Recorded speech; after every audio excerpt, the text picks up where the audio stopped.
Good afternoon, everyone. My name is Hannah Crosby, and I'm a director in the corporate finance team at ANZ. Welcome to the panel discussion, Addressing the Funding Gap. And there is a gap. I think that's been accepted this morning. Ross Copland talked about a $75 billion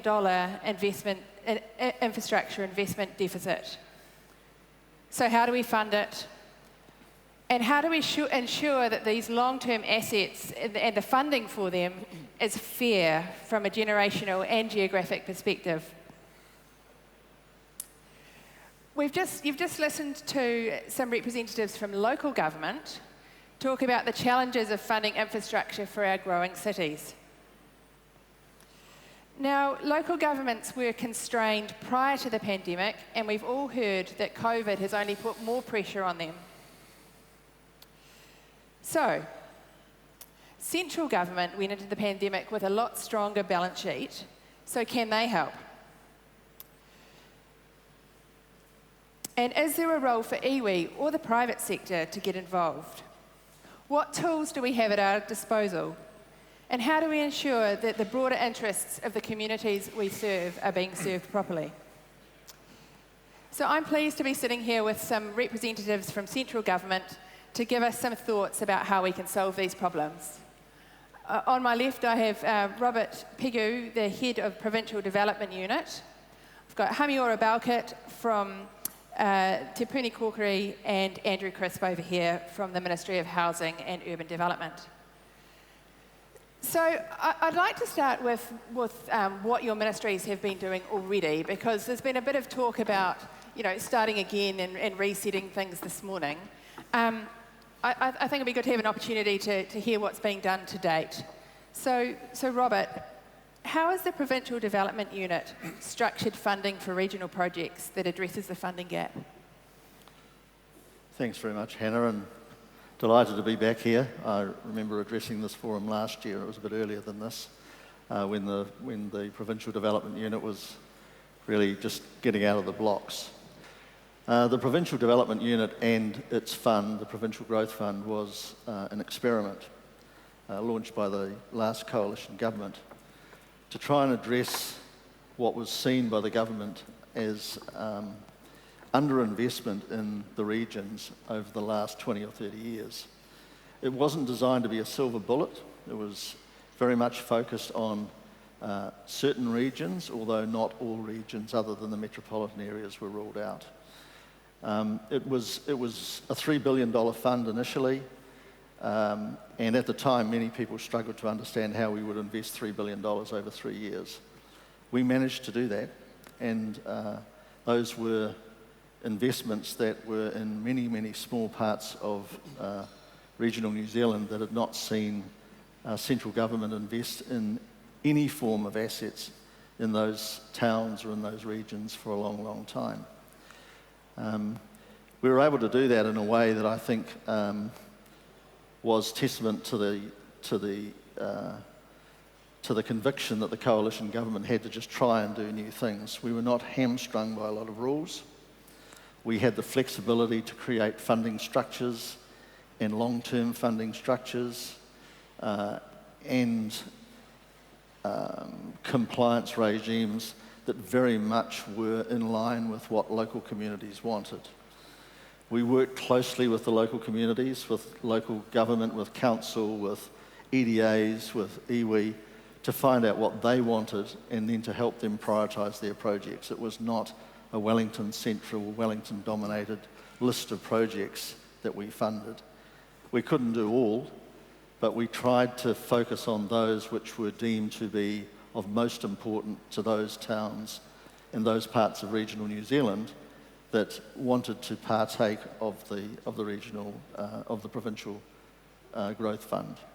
And we did it in a way that was designed to ensure that they were part of not just creating the opportunity and identifying what they wanted, but part of the process to ensure that it delivered what they wanted as well. Great. And Hamiora, I understand there's some projects, infrastructure projects going on at the moment in partnership with iwi and other Māori organisations. Are you able to tell us about some of them and the work you've been doing there? Kia ora, Hannah. Tēnā koutou, kei te mihi nui koutou katoa, kua tai mai nei ki tēnei hui. Just before I do that though, Hannah, I'm going to come out of the blocks and not necessarily accept your problem definition. I haven't heard there's a $75 billion infrastructure gap, so unless former colleagues at EY or PwC have come up with that, I'd like to take another look at those numbers. Yep. I'd also challenge the premise of balance sheet strength. And what I would say is I think the issues are more about planning, phasing and affordability and prioritisation. However, that's not Puni Kōkiri's role. And I look forward to hearing more from Andrew on that.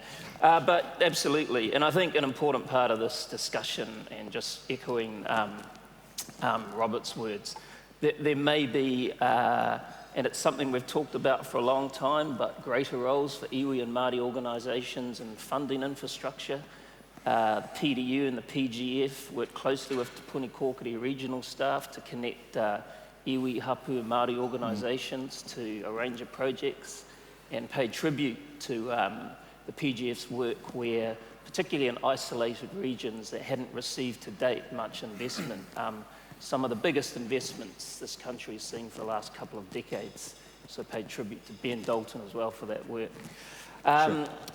I'm aware of a number of projects going on, and it's a question of scale. Last week, colleagues attended National Iwi Chairs Forum.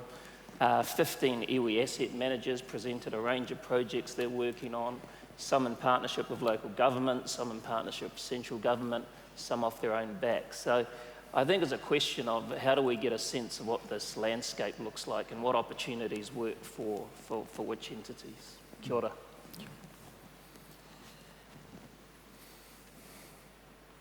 Yeah, and Andrew, obviously you're sitting in the Ministry of Housing and Urban Development. So can you tell us what's special or unique about Housing and Urban Development's role in resolving infrastructure funding, what you've been doing to date? Yeah, thanks, Anna. Kia ora tātou.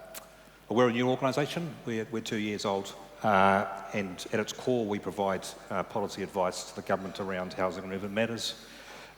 We procure housing outcomes for New Zealanders, largely through kāinga ora and also community housing providers. But most importantly, the government's asked us to take a view of the whole system and how do we improve housing and urban outcomes for New Zealanders.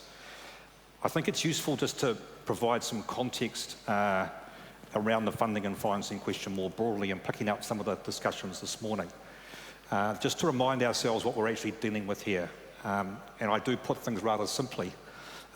We are dealing with the fact this country has not built enough stuff, whether it be infrastructure or whether it be houses, in the right places at the right time. As the Prime Minister said, we also have not planned well as a country. We are very poor compared to many other countries in terms of planning. And quite frankly, we are also very fragmented and uncoordinated and have been misaligned. And we are all in this together, and we together need to be sorting that out. And I believe that in thinking about funding and financing, there are 3 or 4 other things that matter and need to be aligned until you get to that, and then you get to that question. So, first of all, it's the understanding of the issues. We talk a lot about the numbers that have been banding around. I'm the first to admit we've got a massive deficit. I know that. What I will say though is that over the last year or two, there's been a significant amount of work done, confirmed by the Auckland Council in their presentation. We now know on the ground a heck of a lot more than what we ever did.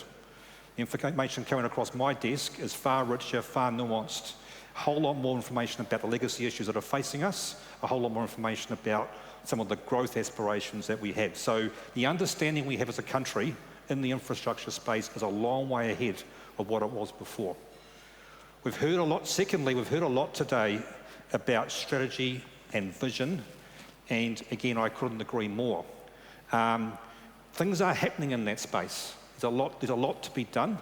There's a lot about connection, how local government, central government, mana whenua need to work together. We do have the first ever spatial plan that was signed off, the Hamilton to Auckland corridor, by mana whenua, local government and central government not too long ago. There are 3 urban growth partnerships at play. These things are working quite well. They are getting everyone together to think quite hard about what are we trying to do in these areas over time and how we hop that back to some action in the short term. There's more to do. The infrastructure strategy will form part of that. The work around the Resource Management Act will be part of that as well. But what I'm saying is that I think the understanding piece and the strategy piece is getting tighter. More to do, but it's getting tighter. The trick in all this is as we do that, we need to get much better at actually taking that strategy and putting it into action. And I think one of the things that we need to get come back to my point about fragmentation, we need to get a lot better at our decision-making processes and how things work, both in central government, across central government, with local government. So, for example, you go back 6 months ago, there was only enough money to build enough public houses for the next year. And in terms of our decision-making processes, we have to take a far more longer-term view. We now have enough money to build at least 2,000-3,000 public houses to 2024. There are other examples like that happening across the system. But again, we need to do a whole lot more in that space and line up our processes, because quite frankly, some of the processes aren't lined up. And the previous panel, I heard the comment that decision-making processes need to be improved. Then I think you drop to the funding financing question, and I'm happy to talk more about that. But I do believe that if you get some of that top end right, you start to send really clear signals to the market, really clear investment signals. We're all on the same page about what we're trying to do here. And I think the funding and financing opportunities become bigger, scale becomes bigger. I don't think we're lacking tools. Yep. I think there's quite a few tools, and we're trying some new tools, and we have to learn from how they might operate. But I think there's some other parts of the puzzle that are equally important. Yeah, I mean, it's interesting what you're saying there about having a long-term vision. A lot of people have talked about that this morning. And, I guess when you are buying stuff, but, some of that stuff is going to be lasting for, 30 years, 50 years, or even longer. And I think it's important that we then, structure the way that we look at that and we fund that with that in mind. So, Robert, other than government grants and direct subsidies, how else has the PDU funded infrastructure projects? And do you have that vision in mind when you're looking at these structures? Yeah, definitely, Hannah. I think it's fair to say that most councils, most local communities, even business groups that sit within those provincial areas had a very strong view about how they wanted to grow their communities and where they wanted the immediate investments to take place. The problem typically was that the underinvestment, and it's this boom and bust mentality that Peter Reeder was talking about this morning, and we've got to stop that reoccurring by dint of the planning and ensuring that we've got a proper pipeline for the next 50 years. But there was so much to do in many of these regions, and if you did it all at once, and in some areas we do have situations where there's just not enough concrete mixers, there's not enough tradespeople, there's not enough project governance, project management capability that sits in there to actually oversee many of these projects. But in certain, with a couple of infrastructure projects, it was clear that the local community could not afford them, but they were critical to the long-term economic prosperity of that region. And the local community was committed that that was the sector, the industries that they wanted to grow, but it needed this infrastructure investment. So we took the proposal to the shareholding ministers to actually get them to agree that we would take an equity investment in that particular asset. Long term, it's probably 20 years before that local community will be in a situation where it has grown such that its rateable base is sufficient that they could even contemplate starting to buy that asset back from the Crown. But we were blessed with the flexibility to be able to craft financing solutions for the needs of local communities that represented their current state and their aspirations. Now, that's not going to work in all situations. It's not necessarily going to work in our bigger centres. But for the smaller provincial towns, that is what we have done. And it's the only way, I believe, it's the only way that they were going to get the infrastructure and the core underpinning foundational assets to enable those towns and those provinces to grow. And so, Andrew, what outcomes is the Ministry of Housing and Urban Development looking for in the short, medium, and long term? And you know, how does that play into your vision for the future? Well, at a basic level, I want everyone in this country to have a place to call home that actually that's safe, warm, and dry. That's not just a house; it's a home. It's part of a community, and the outcomes that we're looking for, as I say, are broader than just the house. It's about how everything's connected in terms of the environment and transport and other social outcomes at a high level. Clearly, in the shorter term, one of the big priorities that we're looking for in terms of outcomes is to get pace and scale and affordability and new supply through in a joined up sort of way. That's really important. But, you know, again, this is complex, you know, this is challenging. There are so many different dimensions of this. Robert touched on the skills issue, the labour issue. There's lots of challenges on the, you know, around homelessness I've got touched on before that we're looking to address and making sure people are okay at the moment and looked after and supported while more homes are built. So, yeah, there's some short-term things which are a lot around supporting people who are vulnerable right now and increasing supply, and there's some longer-term things which I think has been driven through the partnership work in terms of how you think more about it from a thriving community perspective in the areas that we've been working with local councils in mana whenua. Because I understand that Housing New Zealand came back into the debt capital markets a couple of years ago and has now, you know, issued some bonds for longer term funding. Has that had a positive effect in terms of you being able to plan for the future and deliver those outcomes? Yeah, so as you're aware, so Housing New Zealand is now Kōkiri, and we work with them and partner with them. So over the last year, they've increased their debt facilities by about $12 billion. And at a high level, that's to both cover the repairs of the houses that they've got, because many of the houses aren't in good shape. And it's also to do what I said before, which is to provide the ability to build on an ongoing basis with the private sector, you know, a decent number of public housing that we haven't had before. So that's what those debt facilities are there for. As I say, there's been about $12 billion added to their debt in the last 12 months or so, which I think provides a whole lot more certainty to people about what's coming up, what's the pipeline. It gives people a good sense of... Now, I know there's a lot of work to do yet to be clear about where some of those houses will be built, and we're working through that right now, and more of that will happen down the track, so communities will get a better sense of what that might look like over the next few years. So Hamiora, before the panel, you mentioned that it can be really difficult to fund infrastructure in remote and rural areas. I guess, what are the challenges around that, and what are some ways you've been able to secure that funding and ensure these projects are funded going forward? Well, kia ora. I mean, I think part of that issue is, you know, historical prioritisation processes and the abilities of local entities, as Robert alluded to afford that sort of investment.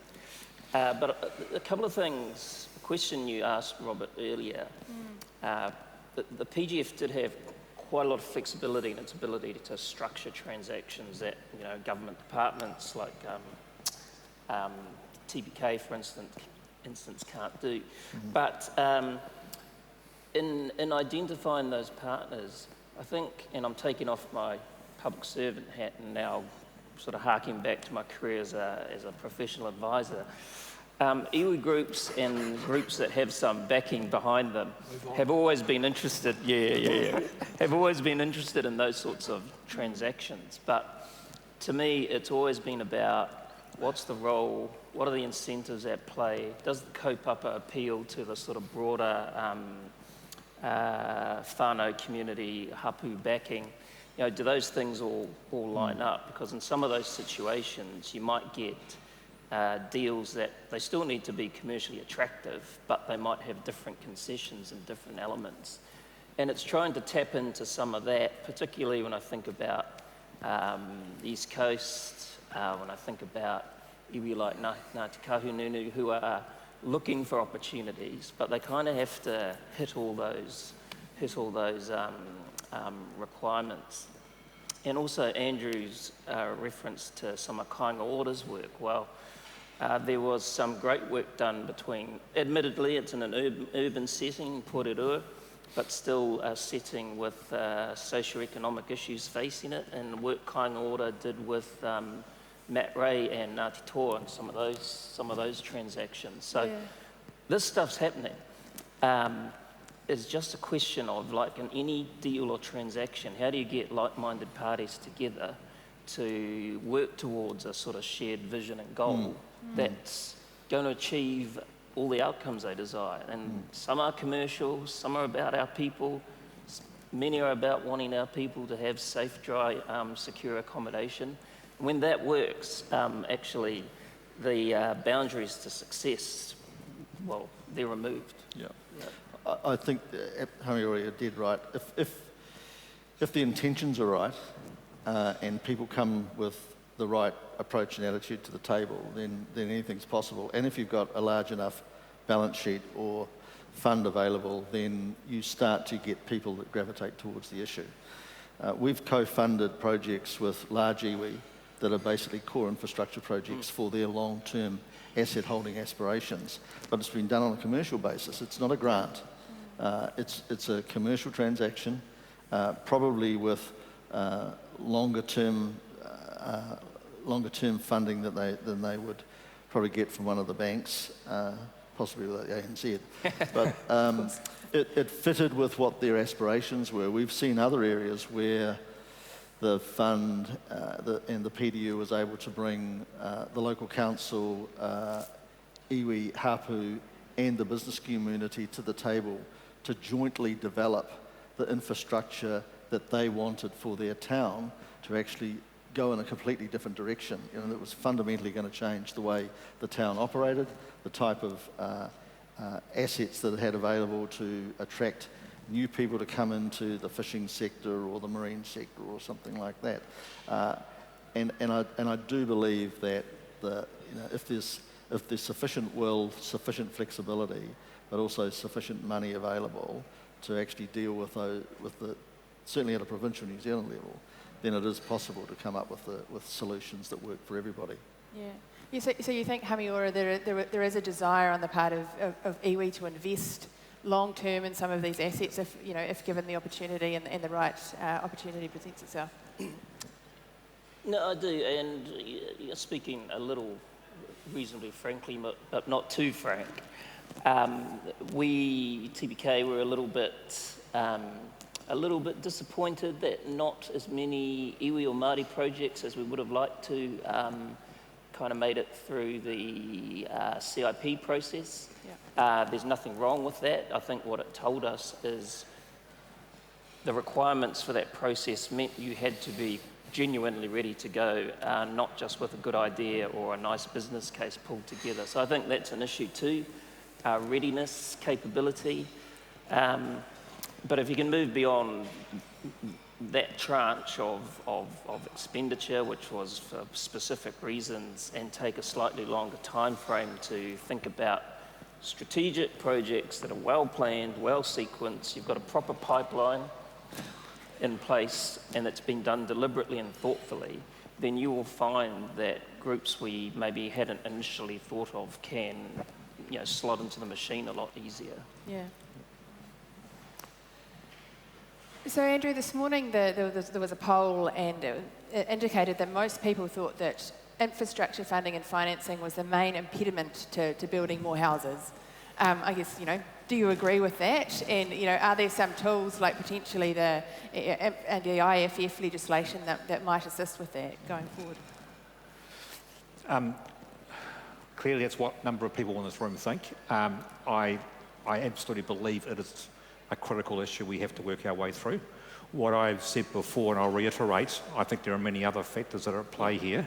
And if we get some of those factors right, I think the financing issue becomes a little bit easier. I'm not saying it's easy. It's not easy. If we knew it was easy, we wouldn't be where we are. I think there are some existing tools we're all aware of. You know, there's probably some limitations to those tools. We need to squeeze them as best we can and work out what we can do. There are a couple of new tools that are at play at the moment. You've touched on the levy, and I think we're working with CIP on that. There's a number of projects that are coming into play around that. We'll need to see how that plays. That did go through an exhaustive process, public, private sector, and people are generally agreeing that that's a good tool to use. So we need to implement that, execute it, learn from it. The other mechanism useful to touch on is the powers that Kainga have got now around specified development areas and how that might play. And again, that's how we join everybody up in an area and work on a clear vision in a place. So those things, I think those things are going to occur. As I said before, you know, I think everyone's open to what other ideas might be, and I think more options might open up if we get some of the other things a bit tidier. Yeah, and I think, you know, one of the criticisms people level at central government, often potentially unfairly, is that the decision-making process can be slow. You know, Robert, you had some views on this in your experience with the Provincial Development Unit. Yeah, Hannah. I think one of the things that the government did when they set the fund up was to put the independent advisory panel in place, which was 8 men and women from the commercial sector from throughout New Zealand who were tasked with providing reviews and critiquing any project over $1 million and providing that advice to me as well as the 4 regional economic development ministers. And that process was set up that it was a monthly meeting. So there was not a long time between us formalising a proposal with council or a business organisation and taking it to the IAP and then 2 weeks later to the ministers for a decision. And typically we moved that it was a decision in principle subject to negotiation. So we quickly got back to the table with the applicants to work through the legal niceties of how this would be framed up, how the funding arrangements would work, the governance arrangements would work, without spending a whole lot of time getting wrapped up in internal government planning processes to ensure everything had a pink bow around it before it actually went to the ministers for a decision. And that seemed to work. So we learnt as we went along that provided there was sufficient transparency with the parties around what we were trying to do, that we could get across the ground fairly quickly and ensure that the decision making was appropriate for the scale and complexity of the transaction. I've got a question here about climate change. I think our clock's running down, so we might have to have a quick answer. But the question is, with the impacts of climate change, how important do you think it is to factor in retreat strategies and pre-build infrastructure to accommodate these? I mean, is this something on each of your radars at the moment? Yeah, 18 months ago, we were presented with a proposal which was $4.5 billion to fund flood protection in most of our provincial coastal townships. Now, that was well beyond the scale of the fund, obviously, but very cognizant of it. We are undertaking flood protection, coastal erosion protection measures in 3 or 4 places around the country now as a trial to ensure that the technical solution and the way we actually fund that might be appropriate to roll out. But it is just another element of this infrastructure underspend that needs to be addressed over time. Yeah, I mean, just quickly, and I'll speak more broader than infrastructure per se, but Puni Kōkiri is particularly concerned and worried about, I guess, the concept of just transitions. And if I put that simply, many Māori are represented either in areas or regions or industries where the impact of climate change could make those regions or industries less viable. So we want to see Māori moving into different industries getting different skills, so the predominance of those particular industries for that population group changes, because it will have significant impacts. Yep. Oh, just quickly from a housing and development, urban development perspective, the whole question of climate change is front and centre of the conversations around urban growth partnerships, and there's also the work that MB's doing around the building and construction piece and how you think about climate change in that perspective of how we build our houses in the future. So there are a couple of things that we think are important at the moment in that space. Great. Good. Well, thank you very much, Robert, Hamiora, Andrew, for joining the panel. And yeah, thanks a lot for your time. Good. Thanks, Hannah. Yes, thank you.